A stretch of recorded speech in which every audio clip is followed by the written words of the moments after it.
Assalamualaikum warahmatullahi wabarakatuh. Terima kasih telah mengklik video ini. Terima kasih telah melihat video ini. Semoga apa yang nanti saya akan sampaikan dapat bermanfaat bagi mahasiswa saya dan bagi yang menonton. Hari ini kita akan membicarakan tentang membaca dan membuat jurnal. Membaca. Saya rasa dari kalian SD sudah belajar membaca dan kemudian mungkin sekarang sudah jago dalam membaca. Ya, tapi membaca bukan hal yang sangat sederhana seperti yang dipikirkan oleh kita. Membaca bukan hanya sekedar melihat dan mengartikan sebuah huruf yang digabung menjadi kata dan dirangkai menjadi kalimat. Tapi membaca juga harus dapat menangkap pemahaman, informasi lebih dari apa yang kita lihat dari kata-kata yang dirangkaikan tersebut. Sehingga pada akhirnya membaca merupakan salah satu skill yang dibutuhkan oleh mahasiswa. Mahasiswa untuk mengembangkan ilmu yang dipelajarinya tentu harus memiliki keterampilan membaca. Ya, karena dari mana lagi kalian nanti akan berkembang dan mengembangkan ilmu kalian kalau tidak membaca? Karena sumber informasi dapat kalian dapatkan dengan membaca. Ya, oleh karena itu membaca merupakan salah satu keterampilan yang dapat dan bisa serta harus Anda miliki sebagai seorang mahasiswa.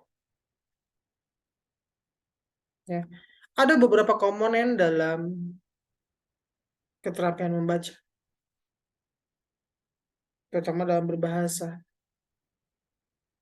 Ya, pertama adalah menyimak, kedua berbicara, ketiga membaca dan menulis. Hal tersebut adalah skill yang dibutuhkan dalam berbahasa. Salah satu adalah membaca.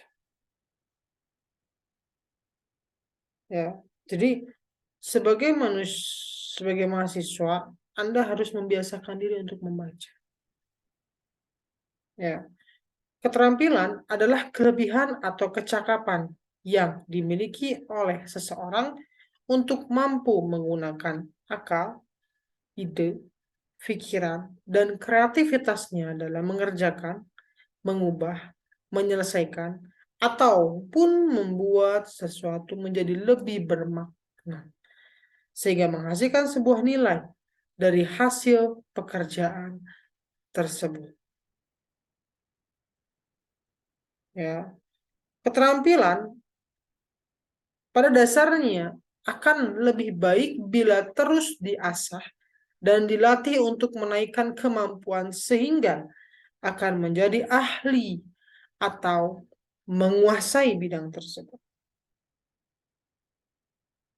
Untuk menjadi seseorang yang terampil dengan memiliki keahlian khusus pada bidang tertentu, haruslah melalui latihan dan belajar dengan tekun supaya dapat menguasai bidang tersebut dan dapat memahami serta mengaplikasikannya. Ya, jadi yang diharapkan dalam bidang bahasa Indonesia, terutama pendidikan bahasa Indonesia di perkuliahan ini, di perguruan tinggi, bahwa mahasiswa itu bukan pintar membaca, tapi memiliki keterampilan membaca. Ya,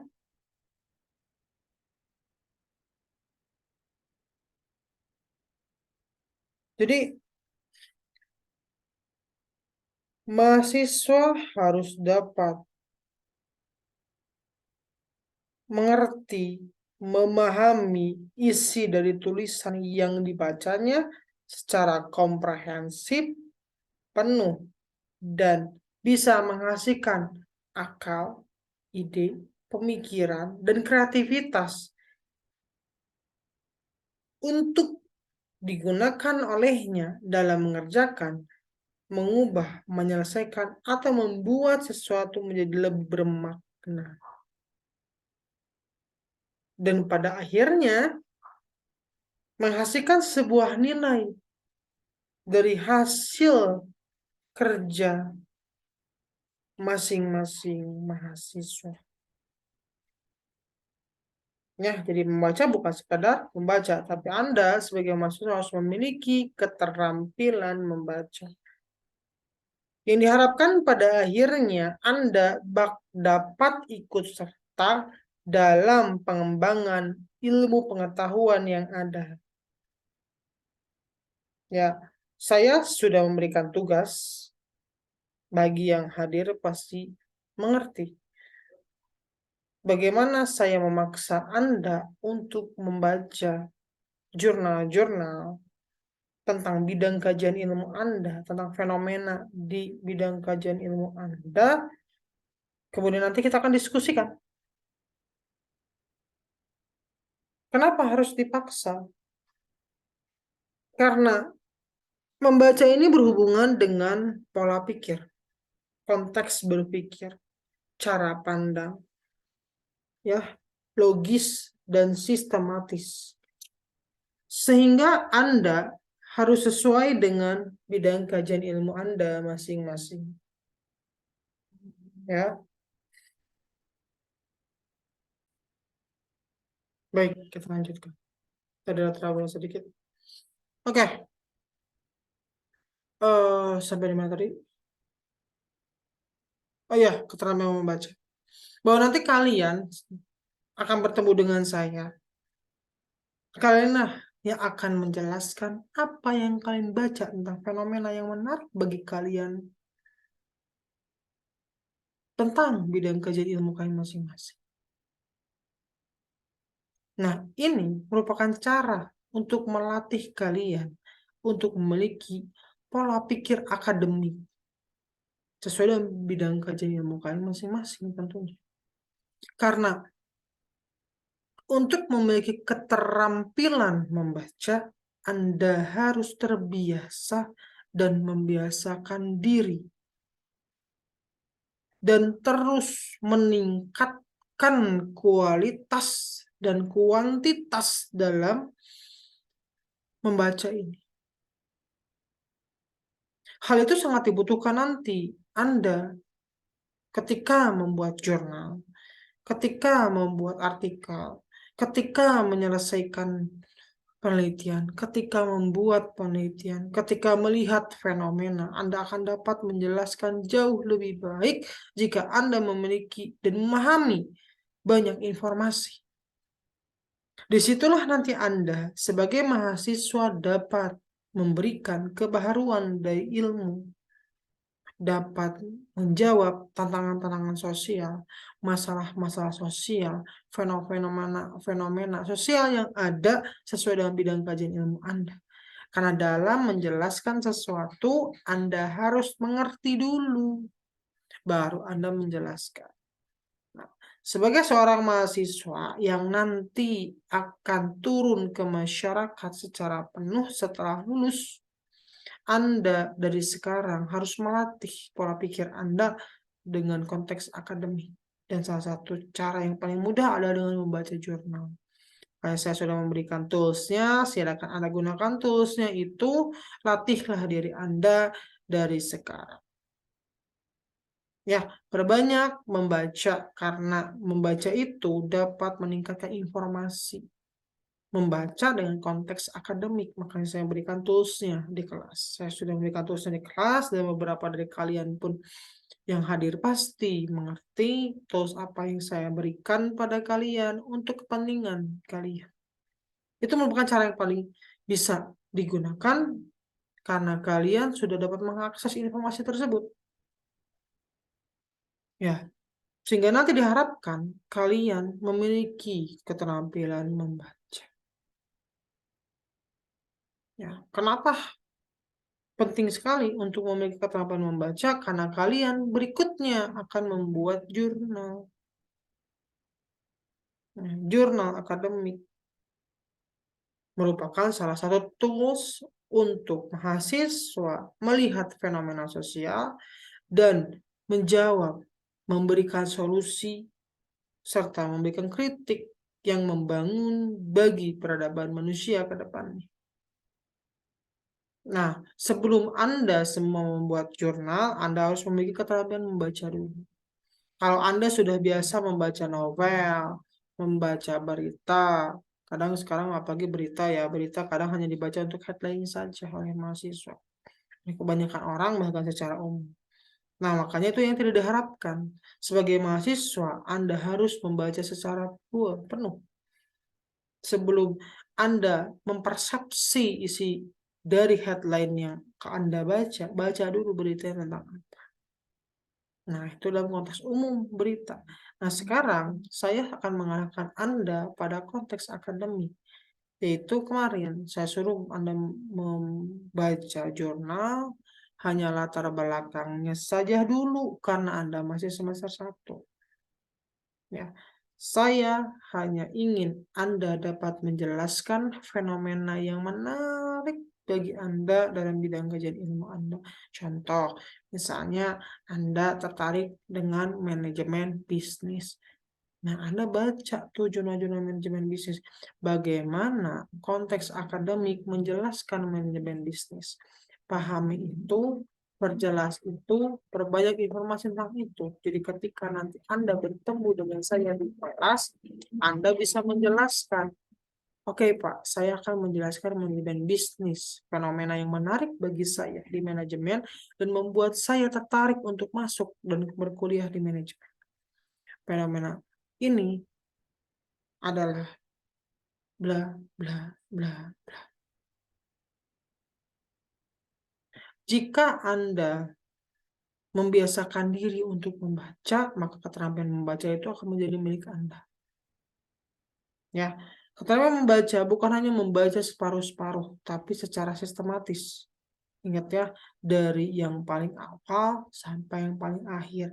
Artinya, ketika Anda membaca dalam bidang akademik, Anda bukan hanya menjelaskan tentang manajemen bisnis saja, tapi jelaskan juga dari mana konsep itu berasal, siapa saja yang menerapkan konsep tersebut, dan bagaimana itu bisa ada. Ya, jadi banyak hal yang Anda baca tentang itu. Bukan hanya manajemen bisnis adalah bla bla, bukan hanya itu, tapi perkembangannya bagaimana, diterapkan di negara mana saja, dan apakah penerapannya sebagai setiap negara sama, apakah penerapannya setiap perusahaan sama, apakah penerapannya setelah setiap konteks bisnis dan UMKM misalnya itu sama, dan bagaimana menerapkannya.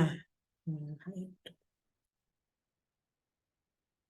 jika Anda memiliki keterampilan membaca, maka Anda akan mudah untuk menjelaskan, karena Anda sudah penuh dengan informasi yang sistematis dan dapat Anda ukur, serta nanti Anda bisa menjelaskan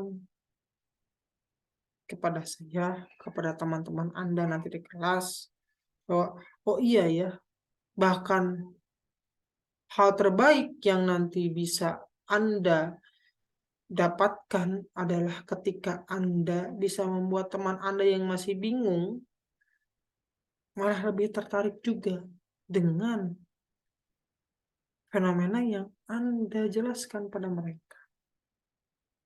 Karena itu disebut keterampilan, makanya latihlah dari sekarang. Berbanyaklah untuk membaca. Mencari informasi ketika membaca itu secara penuh. Cari juga siapa tokoh-tokohnya, dari mana asalnya, kenapa fenomena itu bisa muncul, apakah masih relevan atau tidak. Coba cari. Bahkan mungkin Anda bisa menemukan konsep kebaharuan yang baru dari Anda bisa membaca. Contohnya gini, manajemen bisnis yang Anda baca teori-teorinya adalah teori-teori yang konvensional. Nah, sedangkan dunia ini sekarang kan digital. Mungkin konsep manajemen bisnis digital dengan manajemen bisnis yang konvensional akan berbeda.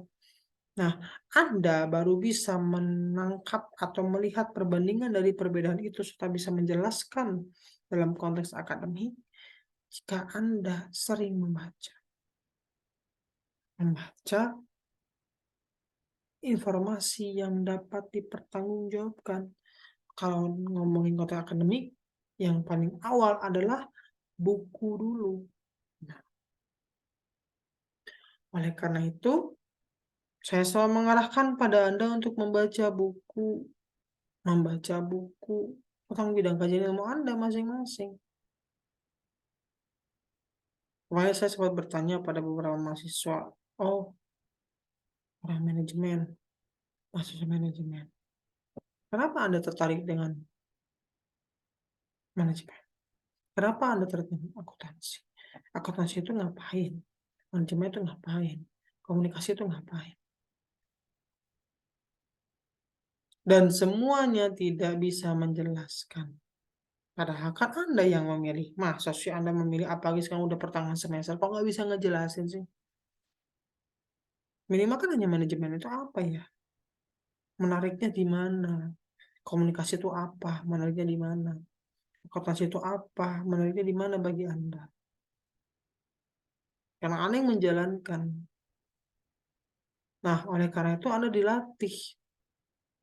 Saya paksa Anda untuk dilatih. Anda harus membaca banyak sekali jurnal. Di awal saya meminta Anda membaca 2 jurnal dulu tentang fenomena yang menarik bagi Anda di tools yang saya berikan di kelas. Silakan, baca latar belakangnya saja. Tujuannya adalah Anda harus bisa menjelaskan pada saya apa yang menarik bagi Anda dari fenomena yang ingin Anda jelaskan. Nah, dari situ nanti baru kita masuk ke dalam pembuatan jurnal. Karena di jurnal ini banyak sekali hal-hal yang bisa Anda buat, Anda ciptakan, Anda lihat, Anda kupas fenomenanya nanti. Ya, jadi yang pertama harus Anda miliki adalah keterampilan membaca. Keterampilan membaca ini akan membuat Anda nanti dapat menggunakan akal Anda, ide Anda, gagasan pikiran Anda, pemikiran Anda, kreativitas Anda dalam menyelesaikan berbagai macam fenomena sosial yang ada. Bahkan mungkin Anda bisa mengubah atau menciptakan metode baru mungkin. Ya, tentu Bu, ingat baik-baik konteks akademik berhubungan dengan itu semua. Ya. Kemudian selanjutnya adalah praktik membuat jurnal. Jurnal ilmiah adalah sebuah publikasi yang diterbitkan secara berkala oleh suatu organisasi, profesi, atau institusi akademik yang memuat artikel-artikel yang merupakan produk pemikiran ilmiah secara empiris maupun secara logis dalam bidang ilmu tertentu. Jurnal ilmiah sebagai forum komunikasi bagi anggota masyarakat ilmiah disiplin ilmu tertentu. Karena dibaca, ingat ya, ada dibaca oleh anggota masyarakat tertentu.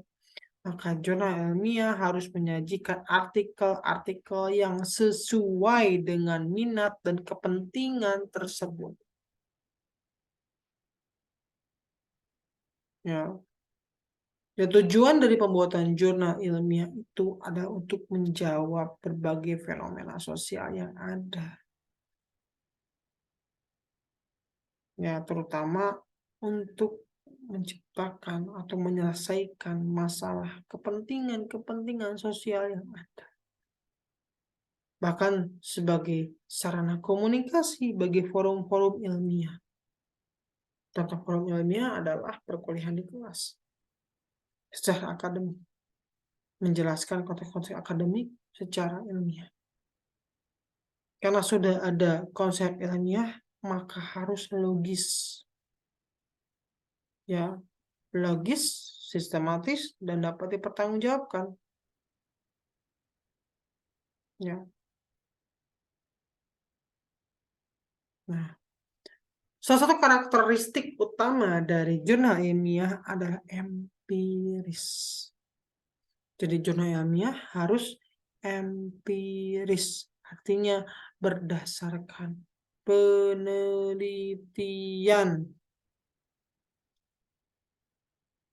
Nah, penelitian itu sistematis. Nanti saya akan berikan sistematika jurnalnya itu seperti apa saja. Ya, kita akan coba membuat pertama dari latar belakang dulu, kemudian ke rumusan masalah, tujuan penelitian, kegunaan penelitian. Ya, langsung masuk ke metode penelitian, teori yang digunakan apa, validitasnya bagaimana, analisis datanya seperti apa, analisis hasil dan pembahasannya bagaimana, kesimpulannya bagaimana, solusi, saran, dan yang lainnya pun bagaimana. Ya, nanti kita akan lebih perdalam lagi. Tapi intinya, jurnal itu dalam konteks akademik harus empiris. Gak bisa Anda menciptakan jurnal hanya berdasarkan persepsi Anda sendiri, tanpa Anda memberikan atau memasukkan berbagai bukti empiris yang berasal dari penelitian dengan data, informasi, fakta yang benar-benar ada sesuai dengan fenomenanya dan dapat dipertanggungjawabkan keberadaan informasinya. Ya, ingat itu baik-baik. Jadi misalnya gini, saya ini CEO Pak, misalnya saya atau owner dari bisnis saya. Saya ingin membuat pandangan atau artikel ilmiah. Anda tidak bisa menggunakan pandangan Anda sendiri. Apalagi Anda masih menjadi mahasiswa. Anda harus memasukkan berbagai macam pandangan-pandangan empiris dari penelitian-penelitian terdahulu untuk mendukung fenomena, untuk mengupas fenomena, dan untuk mendukung persepsi Anda terhadap itu. Serta untuk menjawab apakah persepsi Anda di awal ketika melihat fenomena itu benar seperti itu, atau ternyata tidak. Karena dalam proses penelitian untuk mencapai empirisme, itu biasanya peneliti akan menemukan poin-poin baru yang tidak dia temukan dengan hanya melihat fenomenanya saja. Karena penelitian akan mengupas tuh fenomenanya. Justru ketika dikupas tuh menemukan hal baru. Hal baru itulah nanti yang akan membuat Anda mengubah persepsi Anda mungkin. Mengubah pandangan Anda tentang fenomena itu. Dari situlah nanti akan muncul pilihan bagi Anda akan menggunakan metode apa. Dari situlah nanti Anda bisa menjawab pembahasan, menciptakan pembahasan, memberikan hasil dari penelitian yang Anda lakukan. Dalam mengupas fenomena penelitian dalam jurnal ilmiah, tentu harus dengan banyak informasi. Tidak bisa Anda ingin membuat jurnal tanpa membaca. Makanya kenapa dari awal informasi empiris yang sangat dapat dibuktikan secara baik adalah buku-buku akademik. Itu akan mendukung jurnal ilmiah Anda dengan lebih baik. Tapi untuk mencapai empirisme, ya untuk mencapai jurnal ilmiah yang baik, Anda harus banyak informasi, harus membaca, harus memiliki keterampilan membaca. Maka dari awal saya bilang, kalau mahasiswa itu harus mau membaca dan harus terbiasa membaca. Dari pertama-pertama saya selalu bilang. Kenapa? Karena hanya dengan itulah Anda nanti bisa menjawab berbagai macam fenomena sosial yang ada di masyarakat. Bagaimana Anda ingin menjelaskan tentang fenomena yang Anda lihat bila Anda sendiri tidak memiliki informasi yang mampu untuk mengupas fenomena itu?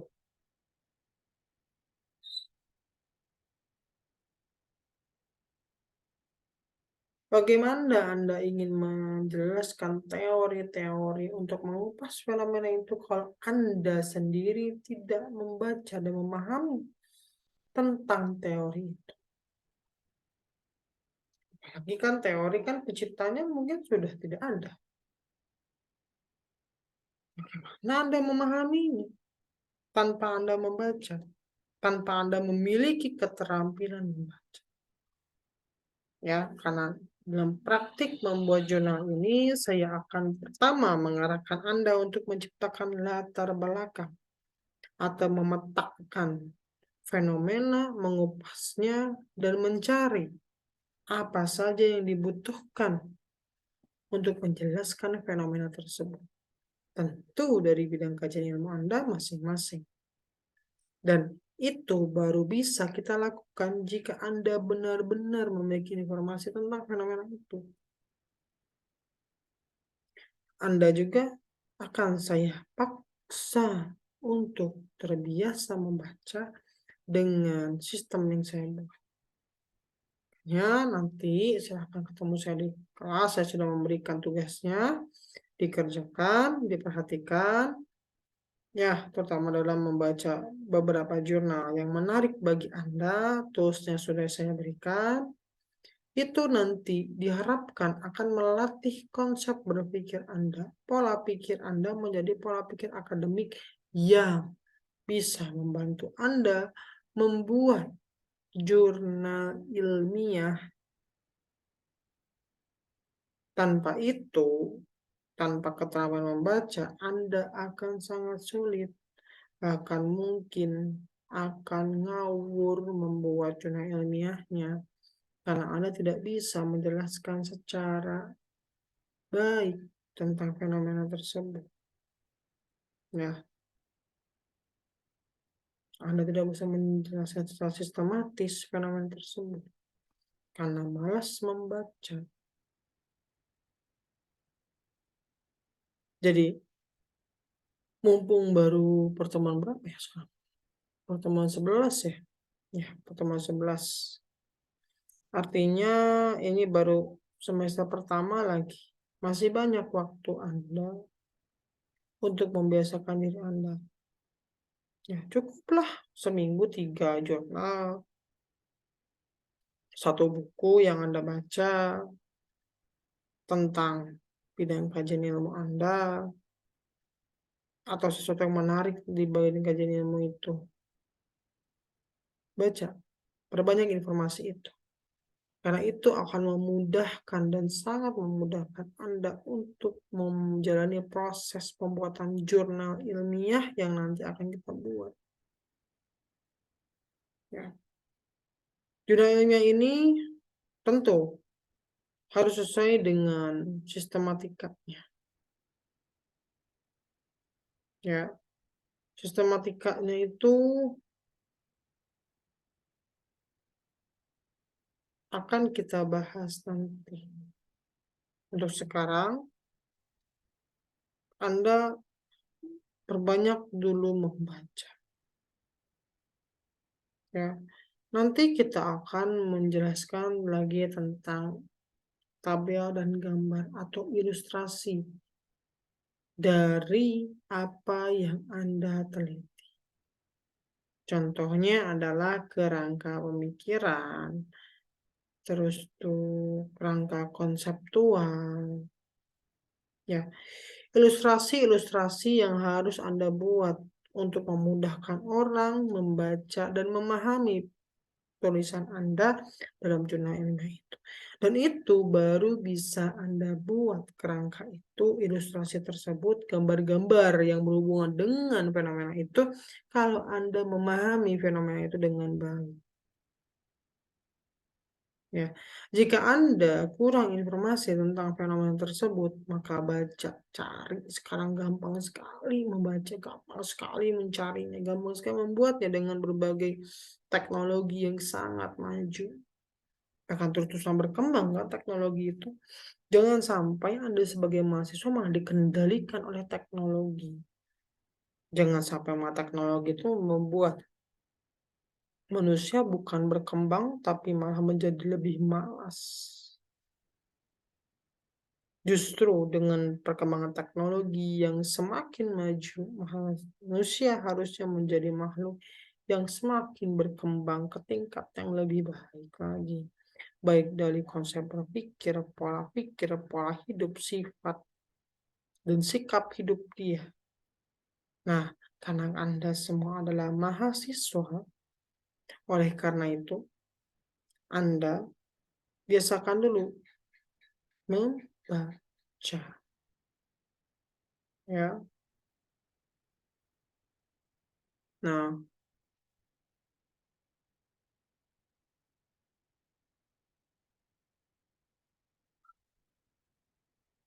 yang terakhir,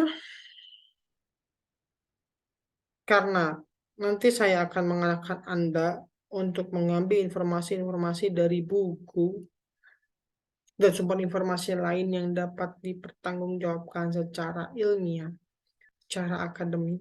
Dan nanti juga kita akan mengarahkan Anda sebagai mahasiswa untuk membuat jurnal. Maka tentu ada daftar pustaka. Ya. Daftar pustaka. Ya. Daftar pustaka atau daftar rujukan merupakan daftar berisi buku, makalah, artikel dalam jurnal, atau bahan lainnya yang dikutip dalam tulisan ilmiah. Pemuatan daftar pustaka diurut secara alfabetis dan kronologis serta disusun dengan tata cara tertentu. Ya, penulisan daftar pustaka ini selain untuk atau bertujuan agar penulis dan pembaca mengetahui dengan mudah pandangan-pandangan siapa saja atau informasi itu berasal dari mana saja. Dan daftar pustaka ini sebagai juga bukti kejujuran si penulis menggunakan pemikiran siapa saja dalam proses pembuatan jurnalnya, dalam jurnalnya itu. Nah, dalam kota akademik dia kejujuran akademis. Ya, Anda tidak diperkenankan untuk mengakui pemikiran orang lain.